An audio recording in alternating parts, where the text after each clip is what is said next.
Perkenalkan, nama saya Pemas Tinja dari jurusan Teknik Sipil, Prodi MRKG Manajemen Rekayasa Konstruksi Gedung dengan NIM 2205141030. Di video kali ini saya akan menjelaskan metode pelaksanaan tiang kolom. Struktur kolom. Kolom adalah batang tekan vertikal dari rangka struktur yang memikul beban dari balok.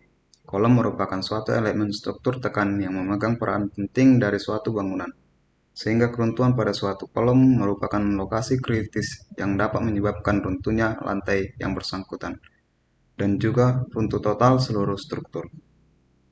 Metode pelaksanaan. Pertama, penentuan as kolom.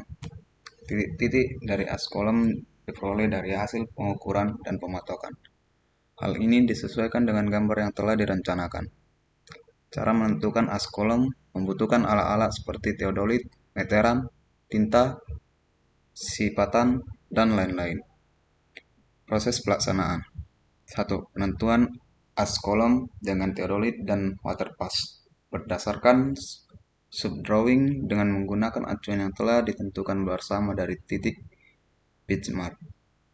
Yang kedua, buat as kolom dari garis pinjaman. Selanjutnya, pemasangan patok as bangunan atau as kolom.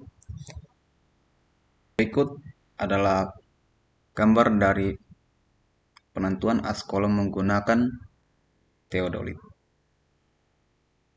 Tahapan selanjutnya, pembersihan kolom. Proses pekerjaannya. Yang pertama, perakitan tulangan kolom harus sesuai dengan gambar kerja. Selanjutnya, pemasangan tulangan utama. Sebelum pemasangan sengkang, terlebih dahulu dibuat tanda pada tulangan utama dengan kapot. Selanjutnya adalah pemasangan sengkang. Setiap pertemuan antara tulangan utama dan sengkang diikat oleh kawat dengan sistem silang. Setelah tulangan selesai dirakit, untuk besi tulangan precast diangkut dengan menggunakan tower crane ke lokasi yang akan dipasang. Setelah besi terpasang pada posisinya dan cukup kaku, lalu dipasang beton decking sesuai ketentuan. Beton decking ini berfungsi sebagai selimut beton. Berikut adalah gambar dari pengangkutan besi menggunakan tower crane. Selanjutnya adalah animasi dari fabrikasi besi kolom.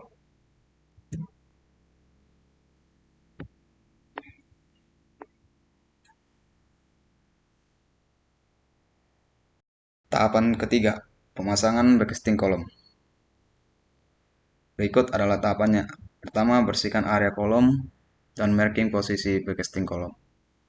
Selanjutnya, membuat garis pinjaman dengan menggunakan sipatan dari as kolom sebelumnya sampai dengan kolom berikutnya.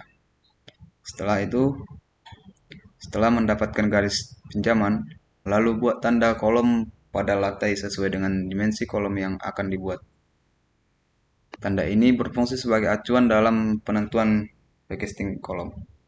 Selanjutnya, marking sepatu kolom sebagai tempat backcasting. Setelah sepatu kolom dipasang pada tulangan utama dan sengkang, pasang sepatu kolom dengan marking yang ada. Atur seluruh backcasting kolom dengan memutar pushpole. Setelah tahapan di atas telah dikerjakan, maka kolom tersebut siap dicor. Berikut adalah animasi dari pemasangan backcasting kolom.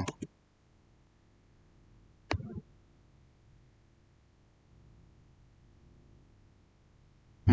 Pengecoran kolom. Pertama, persiapan pengecoran. Sebelum dilaksanakan pengecoran, kolom yang akan dicor harus benar-benar bersih dari kotoran agar tidak membahayakan konstruksi dan menghindari kerusakan beton.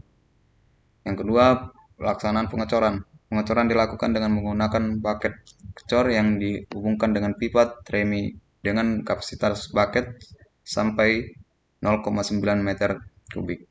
Bucket tersebut diangkut dengan menggunakan tower crane untuk memudahkan pekerjaan. Penuangan beton dilakukan secara bertahap. Hal ini dilakukan untuk menghindari terjadinya segregasi, yaitu pemisahan agregat yang dapat mengurangi mutu beton. Selama proses pengecoran berlangsung, pemadatan beton menggunakan vibrator. Hal tersebut dilakukan untuk menghilangkan rongga-rongga udara serta untuk mencapai pemadatan yang maksimal. Berikutnya adalah animasi pengecoran kolom. Tahapan yang kelima, pembongkaran backcasting kolom. Setelah pengecoran selesai, maka dapat dilakukan pembongkaran backcasting kolom. Proses pembongkarannya adalah sebagai berikut. Setelah beton berumur 8 jam sampai dengan 36 jam, maka backcasting kolom sudah dapat dibongkar. Pertama-tama, plywood dipukul-pukul dengan menggunakan palu agar lekatan beton pada plywood dapat terlepas. Setelah itu, kendorkan puspol atau penyangga backcasting, lalu lepas puspol. Selanjutnya, kendorkan baut-baut yang ada pada backcasting kolom, sehingga rangkaian atau panel backcasting terlepas. Setelah panel backcasting yang telah dilepas atau setelah dibongkar, segera diangkat dengan tower crane ke lokasi fabrikasi awal. Berikut adalah animasi pembongkaran backcasting setelah beton berumur 36 jam.